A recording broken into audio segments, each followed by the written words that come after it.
Әлем картасына қарағанда әрқайсымыз кем дегенде 3 ұқсас атауды көреміз. Антарктида, Арктика және Антарктика. Бұл жерлер пингвиндер мен мұздықтар бар суық жерлермен байланысты болғандықтан ұғымдарды шатастыру қиын емес. Алайда бұл ұғымдарда айырмашылықтар да аз емес. Жалпы Антарктида мен Антарктика планетаның бір бөлігі болып табылады. Алайда Антарктика табиғи аймақ саналады. Ал Антарктида Антарктика шегінде орналасқан материк болып табылады. Ал Арктика олардан әлдеқайда ертерек ашылған және планетаның басқа шетінде орналасады. Бұл сөз грек тілінен шыққан және аю дегенді білдіреді.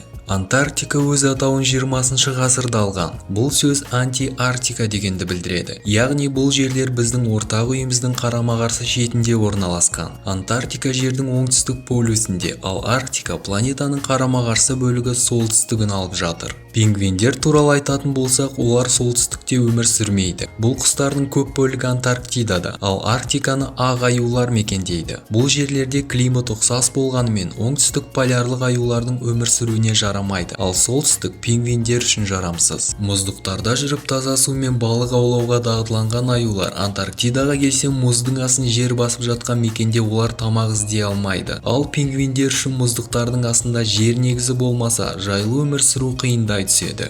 Арктика өзінің қарсы нұсқасының жартысына ғана тең және оның орталығы солтүстік мұзды мұхитта орналасқан. Антарктикаға бүкіл оңтүстік полюс, Антарктида және Тынық мұхиты мен Атлантикаға кірмейтін сулар кіреді. Мұнда мұздатылған қалың қатқан судың астында үлкен материк болғандықтан, қар мен мұздың биіктігі солтүстікке қарағанда әлдеқайда көп. Арктикада температура қолайлырақ деуге болады. Антарктидадағы аяз оңтүстік полюсте болғанына қарамастан қатал болып келеді. Планетаның солтүстігіндегі орташа температура -15-тен -29 градусқа дейін өзгереді. Ал оның қарама-қарсы бөлігінде бір кездері -93 градусқа дейін салқындау байқалған. Антарктиданың климаты өмір сүруге жарамсыз деп саналады. Өйткені аймақта материктің ерекше рельефіне байланысты пайда болатын тұрақты желдер орын алады. Мұнда өсімдіктер мен сүтқоректілер жоқ, ал Арктикада жағдай басқаша. Сонымен қатар Арктикада үнемі тұратын 4 миллион адам тіркелген, ал Антарктидада үйлеріне жиі барып тұратын ондаған ғалымдар ғана тұрады. Арасында қонаққа туристік кемелер келуіне қарамастан мұнда тұрақты халық жоқ.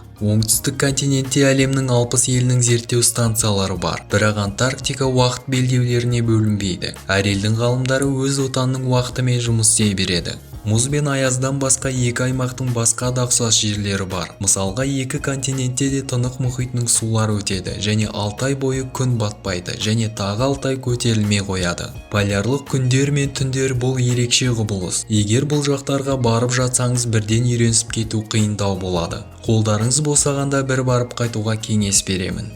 Ал менің айтарым осы: каналға тіркеліп пікір қалдыруды ұмытпаңыздар. Сіздермен болған жұмбақ әлем. Келесі кездескенше.